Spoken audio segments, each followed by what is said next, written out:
હવામાન વિભાગની આગાહી પ્રમાણે રાજ્યના કેટલાક વિસ્તારોમાં આજે વાતાવરણ પલટાયું હતું। ખાસ કરીને રાજકોટના ગ્રામ્ય વિસ્તારોમાં સવારે માવઠું થયું તો આ તરફ સાબરકાંઠા પંથકમાં પણ વરસાદી માહોલ રહ્યો તો નવસારી જિલ્લાના કેટલાક વિસ્તારોમાં સવારે વરસાદી ઝાપટા પડતા ખેડૂતોની ચિંતામાં વધારો થયો। અરવલ્લી અને વાવ-થરાદના વિસ્તારોમાં વહેલી સવારે ધુમ્મસભર્યું વાતાવરણ છવાયેલું રહ્યું। चार अलग अलग तस्वीरों में તમે જોઈ શકો છો સાબરકાંઠા, રાજકોટ, નવસારી અને મહીસાગર, જ્યાં ગ્રામીણ વિસ્તારોમાં પણ માવઠું જોવા મળ્યું હતું। ક્યાંક ધુમ્મસનું વાતાવરણ તો ક્યાંક વાદળછાયું વાતાવરણ રહ્યું, જેના કારણે ખેડૂતોની ચિંતા હવે વધી છે। જીરાના પાકમાં સુકારા નામનો રોગ આવતા ખેડૂતો હવે ચિંતિત બન્યા છે। માવઠાએ સૌરાષ્ટ્રના ખેડૂતોના હાલ બેહાલ કર્યા છે। સુરેન્દ્રનગરમાં કાચું સોનું ગણાતા જીરાના પાકમાં સુકારા નામનો રોગ આવી જતા ખેડૂતો ચિંતિત બન્યા। જીરાનો પાક ઉભે ઉભો સુકાઈ રહ્યો છે, કારણ કે દિવાળી ટાણે થયેલા માવઠાના કારણે જમીનમાં ભેજ છે। આ વખતે ઠંડી ઓછી પડતા જીરાના પાકને વાતાવરણ માફક આવ્યું નથી। એક અંદાજ પ્રમાણે જિલ્લામાં 30,000 હેક્ટરમાં જીરાનું વાવેતર થયું છે। મોટાભાગના ખેતરમાં સુકારાનો રોગ આવતા ખેડૂતોને નુકસાની વેઠવી પડે તેવી સ્થિતિ ઊભી થઈ છે। ખેડૂતોનો દાવો છે કે જો આ જ પ્રકારની સ્થિતિ રહેશે તો ઉત્પાદનમાં 60 થી 70% સુધીનો ઘટાડો થવાની સંભાવના છે। 7 વીઘાનું જીરું વાવ્યું છે મેં, 7 વીઘાનું, અને 32 થી 33 હજારનું ખર્ચ કરી ચૂક્યો છું। ભારેમાલી દવા છાંટી છે, આ સુકારા નામનો રોગ આવ્યો છે, રોકાતો નથી। તો સરકારને કોઈ પણ રીતે ખેડૂતના હિતમાં કોઈ પણ ધ્યાન દેવું પડે એવી મારી નમ્ર વિનંતી છે। એમાં ખાસ કરીને અત્યારે જીરાના પાકમાં જે સુકારા નામનો રોગ આવ્યો છે તેના કારણે ખેડૂતોને મોટી નુકસાની આવે એવું છે। સુકારો આવવાનું કારણ કે ચોમાસું જે માવઠું થયું તેના કારણે જમીનમાં ભેજ હતો અને ભેજના કારણે હુકારો આવી ગયો છે, અને જે ઠંડી શિયાળામાં ડિસેમ્બરમાં પડવી પડે એ ઠંડી નથી પડતી, એટલે ગરમીના વાતાવરણના કારણથી જે જમીનમાં ફૂગથી હુકારો આવી ગયો છે।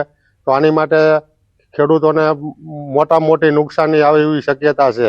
સુરેન્દ્રનગર જિલ્લામાં ચાલુ વર્ષે ખેડૂતો દ્વારા અંદાજે 30,000 હેક્ટર કરતા વધુ જમીનમાં જીરાનું વાવેતર કરવામાં આવ્યું હતું, પરંતુ છેલ્લે જે કમોસમી વરસાદ થયો હતો એ કમોસમી વરસાદનો ભેજ હજુ પણ જમીનમાં હોવાના કારણે તેમજ તાજેતરમાં જે ઠંડીનું પ્રમાણ છે એ સતત ઘટી રહ્યું છે ને ક્યાંક ને ક્યાંક ગરમીનું પ્રમાણ છે વધી રહ્યું છે, જેના કારણે ખાસ કરીને આ સુકારા નામનો રોગ આવતા હાલ જે જીરું છે, જીરુનો પાક છે, એમાં મોટા પ્રમાણમાં નુકસાન પહોંચી રહ્યું છે। ઉત્પાદનની જો વાત કરવામાં તો ક્યાંક ને ક્યાંક જે ઉત્પાદન છે એમાં અંદાજે 60 થી 70% જેટલો છે ધરખમ ઘટાડો નોંધાય એવી શક્યતા છે। ત્યારે ફરી એકવાર સુરેન્દ્રનગર જિલ્લાનો જગતનો તાજ છે કુદરતની સામે લાચાર બન્યો છે। અક્ષય જોશી, ન્યૂઝ 18 ગુજરાતી, સુરેન્દ્રનગર।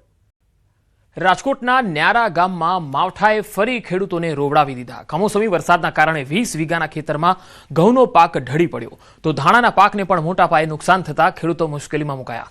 15 દિવસ બાદ લેવાનો ઘઉંનો પાક ઢળી પડતા ખેડૂતોને મોટા પાયે નુકસાન થવાની ભીતિ છે। ગઈકાલે રાજકોટ જિલ્લામાં પડેલા કમોસમી વરસાદે ખેડૂતોને મુશ્કેલીમાં મૂકી દીધા છે।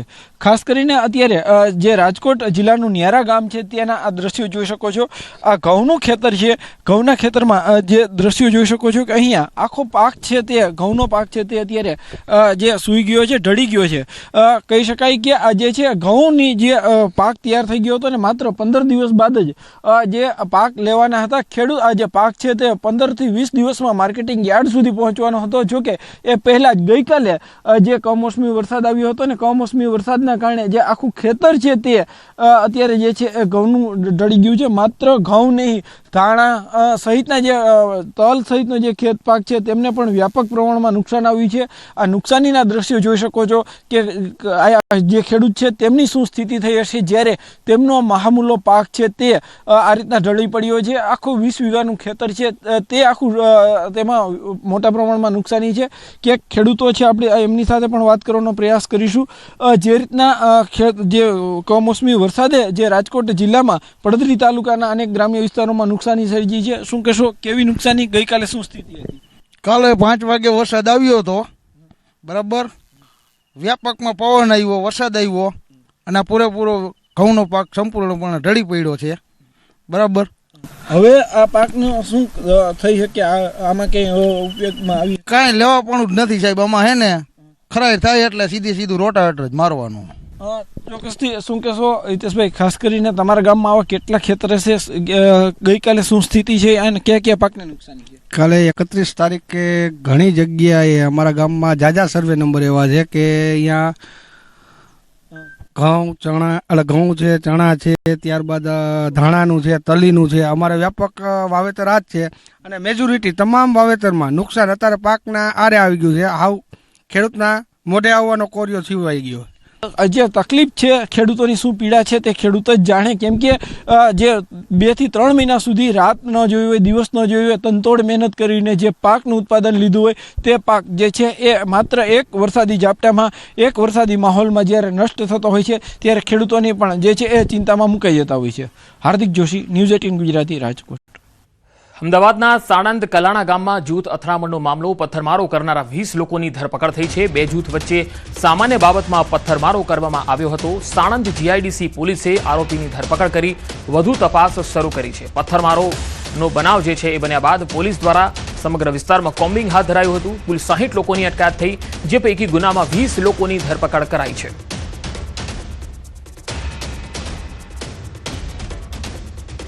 સાણંદના કલાણા ગામમાં જે જૂથ અથડામણ થઈ હતી આ મામલામાં પથ્થરમારો કરનારા 20 લોકોની ધરપકડ કરવામાં આવી છે. કુલ 60 લોકોની અટકાયત કરવામાં આવી હતી. આ ઘટના બાદ પોલીસે સમગ્ર વિસ્તારમાં કોમ્બિંગ પણ હાથ ધર્યું હતું. વધુ માહિતી મેળવીએ સંવાદદાતા ઋત્વિજ સોની જોડાયા છે. ઋત્વિજ, હાલ કલાણા ગામમાં શાંતિ છે કે હજુ પણ ક્યાંક કાંકરીચાળો થઈ રહ્યો છે? વાત કરીએ હાલમાં સમગ્ર પરિસ્થિતિ ઉપર પોલીસે કાબુ મેળવી લીધો છે અને સમગ્ર ગામની વાત કરીએ શાંતિપૂર્ણ વાતાવરણ જોવા મળી રહ્યું છે. મહત્વની બાબત એ છે કે જે પ્રકારે આ બનાવ સામે આવ્યો હતો અને ત્યારબાદ કેટલાક વિડીયો છે તે પણ સોશિયલ મીડિયામાં વાયરલ થયા હતા.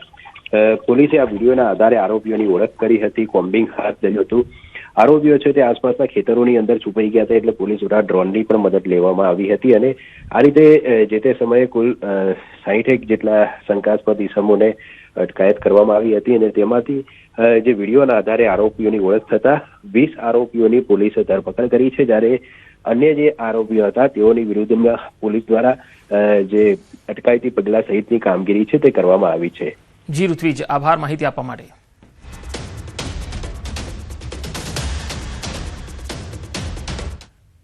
પાટણમાં 31 ડિસેમ્બરની મધરાત્રે જૂથ અથડામણ થઈ અને હારીજ તાલુકાના અડિયા ગામનો આ બનાવ છે.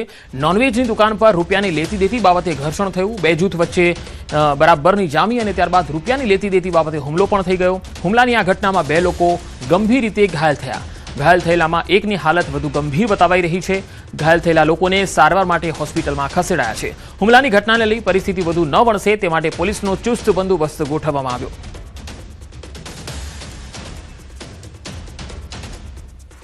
ફરિયાદીની ફરિયાદના અંતે ટોટલ 7 નામજોગ આરોપી વિરુદ્ધ ફરિયાદ નોંધવામાં આવી છે. આ ઉપરાંત ફરિયાદમાં જે રીતે જણાવ્યું છે એ રીતે જે ટોળાના ઇસમો હતા તે અજાણ્યા ઇસમો વિરુદ્ધ ફરિયાદ નોંધવામાં આવી છે. હાલ પોલીસના બંદોબસ્ત હેઠળ આ સિચ્યુએશન કંટ્રોલમાં છે. ફરિયાદીની ફરિયાદના અંતે ટોટલ 7 નામજોગ આરોપી વિરુદ્ધ ફરિયાદ નોંધવામાં આવી છે. આ ઉપરાંત ફરિયાદમાં જે રીતે જણાવ્યું છે એ રીતે જે ટોળાના ઇસમો હતા તે અજાણ્યા ઇસમો વિરુદ્ધ ફરિયાદ નોંધવામાં આવી છે. હાલ પોલીસના બંદોબસ્ત. જામનગરમાં સચા